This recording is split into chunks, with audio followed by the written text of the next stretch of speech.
નમસ્કાર મિત્રો સ્વાગત છે તમારું અમારી યુટ્યુબ ચેનલમાં। આજની વિડીયોમાં વાત થશે આજે તારીખ 3 ઓક્ટોબરથી લઈને 17 ઓક્ટોબર સુધી ગુજરાતમાં કેવું રહેશે હવામાન। અત્યારે મિત્રો ગુજરાત અને તેની આસપાસ એક સાયક્લોનિક સિસ્ટમ સક્રિય થઈ છે, જેના ભાગરૂપે થઈને સૌરાષ્ટ્ર અને કચ્છના અનેક જિલ્લામાં હજુ પણ વરસાદની શક્યતા રહે છે। ન કેવલ સાયક્લોનિક સિસ્ટમની અસર, પરંતુ મિત્રો અરબી સમુદ્રના ભેજવાળા પવનો પણ મળી રહ્યા છે અને આવનારા દિવસોમાં બંગાળની ખાડીની એક સામાન્ય સિસ્ટમ સક્રિય થાય તેના ભેજવાળા પવનો પણ જોવા મળશે। એટલે કે કહી શકાય કે એક સંયુક્ત સિસ્ટમોના કારણે ગુજરાતમાં આવનારા દિવસોમાં પણ વરસાદની શક્યતા રહેલી છે। ખાસ કરીને તારીખ 6 થી 9 ઓક્ટોબરનું જે સેશન છે તેમાં ગુજરાતમાં છૂટોછવાયો વરસાદ તો કોઈ જગ્યાએ મધ્યમથી વધુ વરસાદ થઈ શકે છે। હવે મિત્રો તારીખ પ્રમાણે જણાવીએ તો આજે તારીખ 3 ઓક્ટોબર છે, તો આજ રોજ અરબી સમુદ્રમાં એક મજબૂત સાયક્લોનિક સિસ્ટમ સર્જાય છે, જે કચ્છ અને સૌરાષ્ટ્રના અનેક જિલ્લાઓને પ્રભાવિત કરશે। અનેક જિલ્લામાં મધ્યમથી વધુ વરસાદ પણ થઈ શકે છે। આગામી 24 થી 48 કલાક આ જે સિસ્ટમ છે તેની અસર જોવા મળશે, એટલે કે હજુ પણ ગુજરાતમાં વરસાદની શક્યતા રહે છે।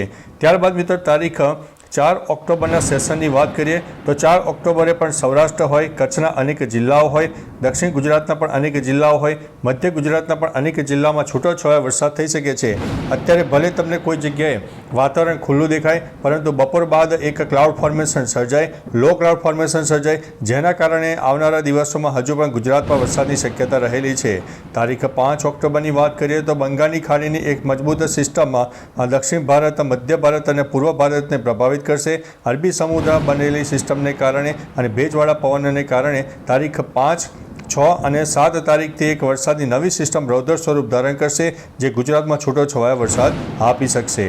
ત્યારબાદ મિત્રો તારીખ 6 ઓક્ટોબરની વાત કરીએ તો સૌરાષ્ટ્ર, મધ્ય ગુજરાત અને દક્ષિણ ગુજરાતના અનેક ભાગોમાં છૂટોછવાયો વરસાદ થાય તેવી શક્યતા છે। ઉત્તર ગુજરાતના કોઈ એટલે કે કહી શકાય કે 1 અથવા તો 2% વિસ્તારમાં છૂટોછવાયો વરસાદ થઈ શકે છે। કચ્છના પણ પૂર્વ તરફના વિસ્તારમાં સામાન્ય વરસાદની શક્યતા રહેલી છે। તારીખ 7 તારીખની વાત કરીએ તો 7 તારીખે રાજસ્થાનના અનેક ભાગો હોય, ઉત્તર ગુજરાત અને કચ્છના પણ અનેક ભાગોમાં છૂટોછવાયો વરસાદ થાય। દક્ષિણ ગુજરાત સહિત સૌરાષ્ટ્રના દક્ષિણી પટ્ટામાં પણ છૂટોછવાયો વરસાદ થઈ શકે છે। 8 ઓક્ટોબરની વાત કરીએ તો 8 ઓક્ટોબરે વરસાદની તીવ્રતામાં નોંધપાત્ર વધારો થાય। સૌરાષ્ટ્રનો ઉત્તર, મધ્ય અને પૂર્વ તરફના વિસ્તાર હોય, મધ્ય ગુજરાતના પણ ભાગો, દક્ષિણ ગુજરાત અને ઉત્તર ગુજરાતના પણ અનેક ભાગોમાં છૂટોછવાયો વરસાદ તો કોઈ જગ્યાએ મધ્યમથી વધુ વરસાદ થઈ શકે છે। ત્યારબાદ મિત્રો તારીખ 9 ઓક્ટોબરની વાત કરીએ તો 9 ઓક્ટોબરે વાતાવરણ ધીમે ધીમે ખુલ્લું થતું જણાય, તાપ તડકો ઉઘાડ નીકળે અને જે ઠંડીનું પ્રમાણ છે એ ધીમે ધીમે વધી શકે તેવી સંભાવના દેખાઈ રહી છે। ત્યારબાદ મિત્રો તારીખ 10 ઓક્ટોબરની વાત કરીએ તો 10 ઓક્ટોબરે બંગાળની ખાડીમાં એક વરસાદની સિસ્ટમ સર્જાશે। ઉપરાંત પૂર્વ ભારતથી લઈને દક્ષિણ ભારત તરફ એક વરસાદની ટફ રેખા સર્જાશે, જે તટીય વિસ્તારોમાં વરસાદ આપશે, જેના કારણે દક્ષિણ ભારત સહિત પૂર્વ ભારતના અનેક જિલ્લાઓમાં વરસાદની શક્યતા રહે છે।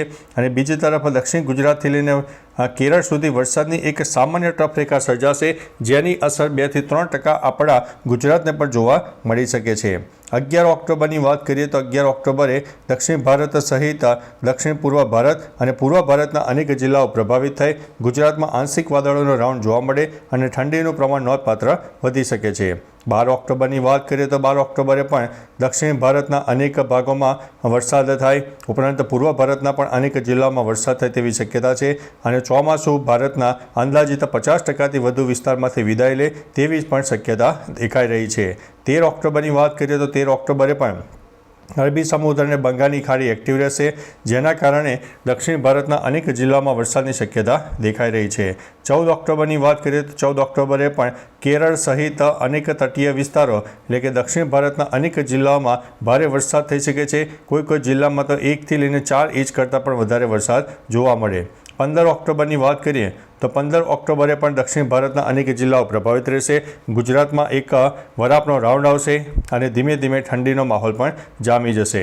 બીજી તરફ 16 ઓક્ટોબરની વાત કરીએ તો 16 ઓક્ટોબરે પણ દક્ષિણ ભારત એક્ટિવ જ રહેશે, કારણ કે અરબી સમુદ્ર અને બંગાળની ખાડીના ભેજવાળા પવનો દક્ષિણ ભારતને મળશે, જેના લીધે થઈને દક્ષિણ ભારતમાં વરસાદની શક્યતા, ગુજરાતમાં તાપ તડકો ઉઘાડ અને ઠંડીની શરૂઆત થઈ જશે।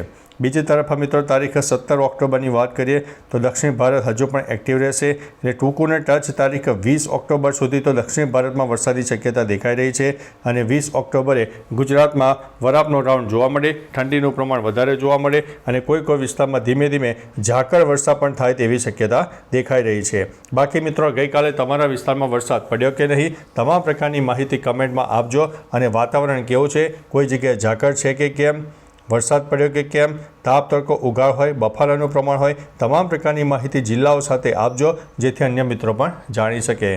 તો ચાલો મિત્રો ફરીથી હવામાનની લેટેસ્ટ માહિતી લઈને મળતા રહીશું. ત્યાં સુધી અમને રજા આપશો. નમસ્તે.